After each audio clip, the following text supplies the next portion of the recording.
brothers and sisters. I kind of wanted to make this as quick as I possibly can. I haven't made a video on YouTube in a while. I'm going to also post this on TikTok. But I wanted to talk about something that I experienced on the 26th of September, which I find interesting that that's the number 726, which in the Strong's Concordance, 726 is harpazo, which is rapture. I wanted to talk about what happened on that night and what made everything so much more apparent than what it already is. We all know that the rapture's coming. We just kind of don't know the day. We know this is the time.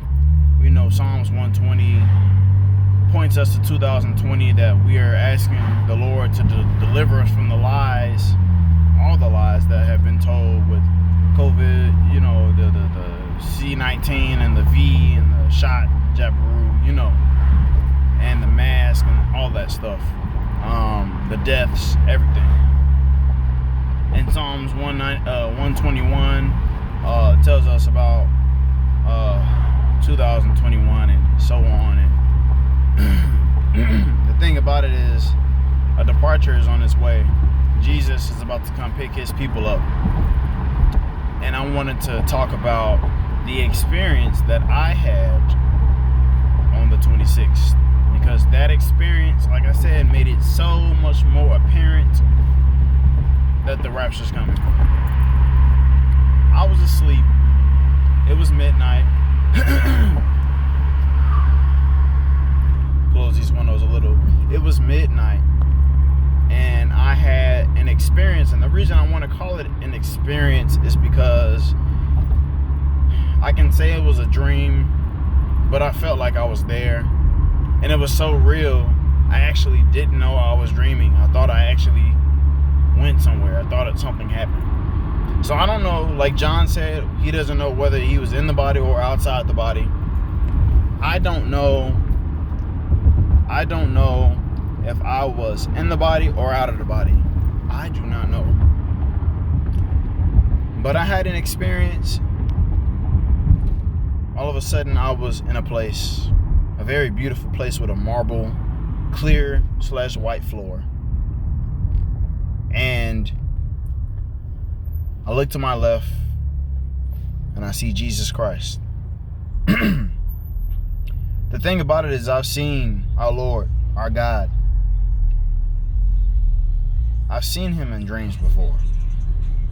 But when I see him in the dreams, I see his majesty. All I see is white. I cannot see his face. I see his white robe. I just see white, his majesty.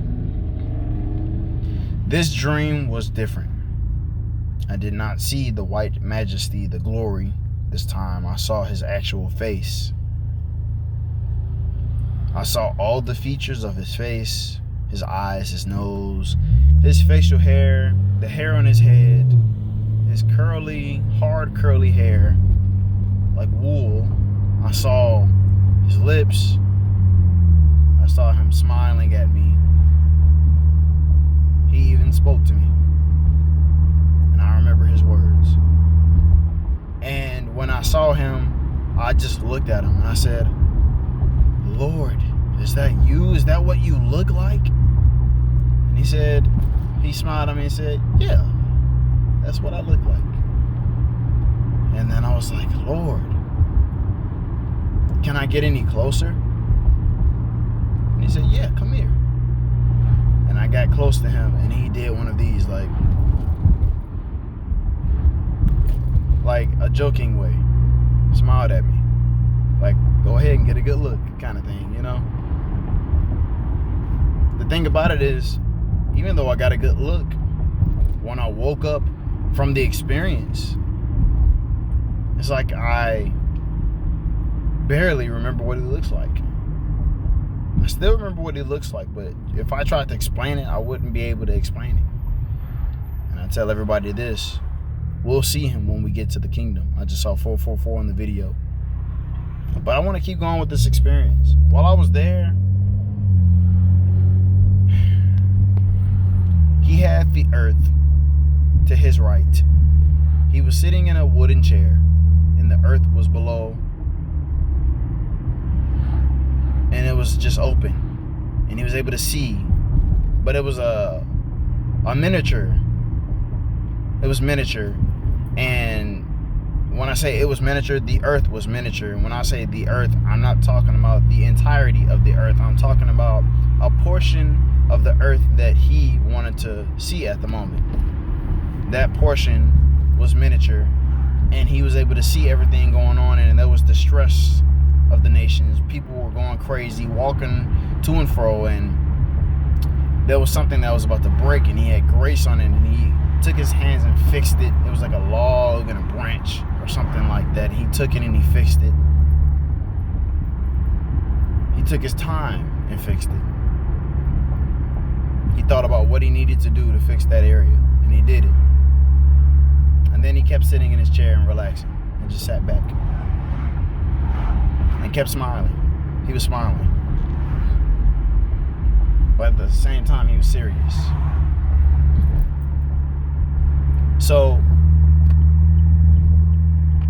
as the experience continues to go on, my wife is there, my mother is there, my sister, my other sister, even my stepfather, which I was confused about. I won't speak too much on it. That's a little personal.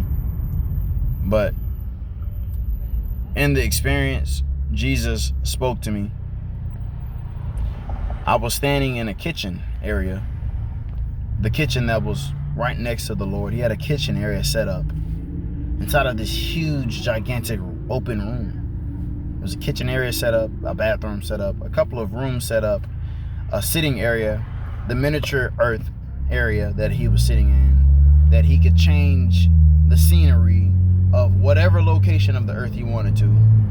And I had a feeling that that wasn't the main location. That was his simple room. That was a room that he simply went into to do small work. He had a canopy above his head. He was relaxing. I can tell angels were there, but they were not inside of the room with us.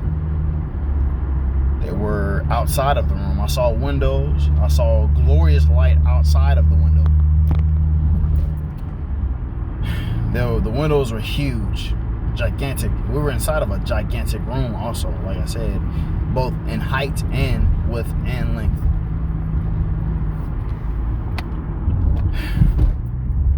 What he told me in this experience while I stood in the kitchen, he said, the things that you think you know, you don't know. The things that you have complicated are actually much more simple than you think. Your ways are not my ways. Your thoughts are not my thoughts. Humble yourself. That's what he told me. And I am honored to get the correction from the Lord.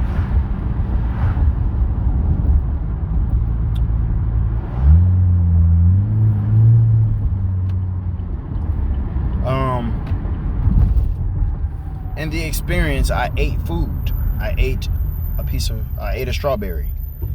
There was various fruits around. There was strawberries, there were oranges. There was another type of fruit that I've never seen before. He even had food inside of the refrigerator perfectly set up and prepared for us to eat if we wanted. He had like a taco roll prepared. It was a huge burrito looking taco roll. And he had like 8 of them stacked together in a bundle. And if you wanted to pick one out of the bundle, you could have picked one out and you could have ate it. But I chose the strawberry. I saw the strawberry and I said, wow, I want to eat a strawberry. These strawberries were huge. They were really big. They were the size of my hand and I could just grab it. They looked different than regular strawberries. Usual strawberries have the small little seeds on the outside. Well, these had virtually no seeds on the outside of it. It was red, had a really big white bottom, and